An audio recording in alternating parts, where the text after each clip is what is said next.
अस्सलाम वालेकुम दोस्तों, क्या हाल है आपका। उम्मीद है आपका रमज़ान बहुत अच्छा गुज़र गया होगा। अब तो गिनती के 2 या 3 रोज़े बाकी बचे हैं। अल्लाह पाक खैर व आफ़ियत से ये भी पूरे करवा दें, आमीन। तो दोस्तों आते हैं अपनी वीडियो की तरफ। ये एक रिवर्स फारवर्ड सर्किट मैं बताने जा रहा हूँ। बड़ा सिंपल सा है सर्किट मैंने बनाया। इसके ऊपर मैंने कुछ इक्विपमेंट बनाए हुए हैं। ये ड्राइंग में आप देख रहे हैं कि ऊपर एक फ़ेज़ चल रहा है, नीचे की जानिब न्यूट्रल।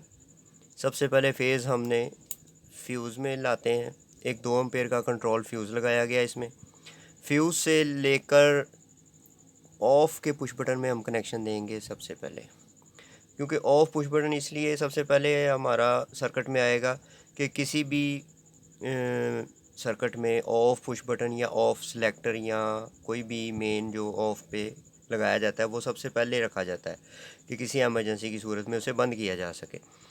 और उसके बाद हमारे पास पुश बटन 1 फॉरवर्ड के लिए, पुश बटन 2 रिवर्स के लिए, दोनों पुश बटन अलग अलग कॉन्टैक्टर्स की कॉइल को ऑपरेट करेंगे। तो इन दोनों को हम बिलतरतीब इसी ऑफ पुश बटन से फेज़ लगा देंगे। बड़ा सिंपल सा सर्किट है, बहुत आसान है, कोई इसमें मुश्किल वाली बात नहीं होगी इंशाल्लाह। ये दोनों पुश बटन्स को ऑफ पुश से फेज़ चला गया। जैसे ही पुश दबाएंगे इस पॉइंट पे फेज़ मौजूद होगा। और इससे आगे हम नीचे सर्किट की जानब चलते हैं।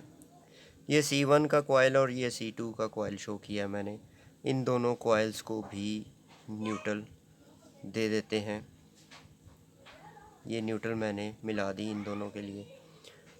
और रिवर्स और फॉरवर्ड में सबसे ज़रूरी चीज़ जो होती है वो इंटरलॉकिंग होती है। इंटरलॉकिंग मीन के अगर C1 या K1 या कॉन्टैक्टर 1 ऑपरेट है तो उस दौरान C2 यानी कि कॉन्टैक्टर 2 कभी भी ऑपरेट ना हो।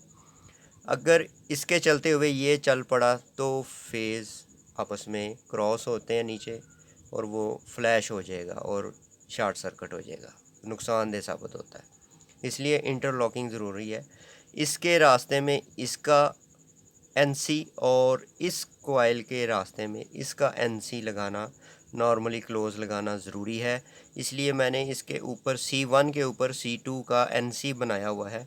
मैं उसको उसके साथ मिला देता हूँ ये, और C2 के रास्ते में C1 का NC, ये इस तरह सर्किट मिला दिया। अब यहाँ से हम सर्किट को आगे लेके चलेंगे। ये जो चीज़ है इसलिए ज़रूरी है कि ये इन दोनों कॉइल्स की इंटरलॉकिंग कर दी गई है। किसी भी वजह से कोई शख्स भी अगर दूसरे पुश को दबा दे, पुश 1 चल रहा है, C1 उससे ऑपरेट है, फॉरवर्ड में मोटर चल रही है, तो अगर कोई पुश 2 को प्रेस कर भी देता है तो जब तक C1 बंद नहीं करेंगे हम, C2 ऑपरेट नहीं होगा। ये एक मैनुअल रिवर्स फारवर्ड सर्किट है। इसके अलावा रिवर्स फारवर्ड में ये टाइमर्स के ज़रिए भी चलता है सर्किट, ऑटो यानी के, और लिमिट स्विचेस के ज़रिए भी रिवर्स फारवर्ड सर्किट चलते हैं। मुख्तलिफ़ जो मशीनरी या जो भी हमारे सर्किट होते हैं उसमें जो जिस किस्म की रिक्वायरमेंट हो, ऑटो की हो, मैनुअल की हो, उस लिहाज से वो फिर रिवर्स फारवर्ड सर्किट चलता है। ये एक मैनुअल रिवर्स फारवर्ड सर्किट मैंने बनाया। अब सबसे पहले पुश 1 को लेते हैं, फॉरवर्ड का पुश। यहाँ पे फेज़ ला के हमने छोड़ा है। जैसे ही हम यहाँ प्रेस करेंगे तो यहाँ पे फेज़ आता है। इसको ला के हमने सीधा यहाँ पे मिला देना है। C1 की अपनी ही ओपन एक्सरली NO ये मैंने बनाई हुई है। इसको यहाँ परमानेंट फेज़ देना है। इसको परमानेंट होल्ड करने के लिए वो हम ऑफ वाले पुश बटन से ले आते हैं। ये परमानेंट फेज़ यहाँ पे आ गया और यहाँ पे हमारा आरजी फेज़ जो हम पुश करते हैं तो फेज़ ये लिंक मिलने से यहाँ पे आता है। ये कॉइल ऑपरेट हुआ, लेकिन जैसे ही हमने छोड़ा ये बंद हो गया। इसे होल्ड करने के लिए हम इसकी अपनी एक्सरली से इसको मिला देंगे। ये अब ये यूँ हुआ कि जैसे पुश बटन हमने प्रेस किया, ये फेज़ यहाँ पे आया, कॉइल ऑपरेट हुआ और ये अपनी एक्सरली ऑन होने की वजह से ये होल्ड भी हो गया। जब हम ऑफ पुश प्रेस करेंगे ये लिंक कट जाएगा और C1 ऑफ हो जाएगा। इसी तरह फॉरवर्ड का पुश है, पुश टू, उसको भी हमने बिल्कुल सिंपली कॉइल से मिला देना है, फॉरवर्ड वाली से रिवर्स वाली से। ये रिवर्स का है, लेकिन मिलाना उस एक्सिलरी के पीछे है जो क्लोज एक्सिलरी हमने दूसरे कॉन्टैक्टर की इसके रास्ते में दी हुई है इंटरलॉकिंग के लिए, कि किसी भी सूरत में दोनों कॉन्टैक्टर इकट्ठे ऑन ना हो सकें। इसी तरह इसको इसकी अपनी एक्सिलरी से मिला देते हैं और पुश बटन से उसको भी फेस दे देते हैं। ये जो फेज़ हमने दोनों मिला के इधर लगा दिए हैं और ये ऑफ पुश बटन से हमने इसे मिला दिया है, ये परमानेंट फेज़ है।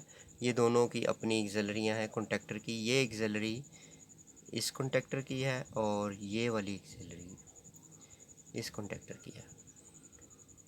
इसी तरह ये जो इंटरलॉकिंग के लिए एक्सिलरी दी गई हैं वो ऑपोजिट की आती है, दूसरे कॉन्टैक्टर की, इसके रास्ते में इसकी आई एक्सिलरी और इसके रास्ते में इसकी एक्सिलरी आएगी, ये वाली।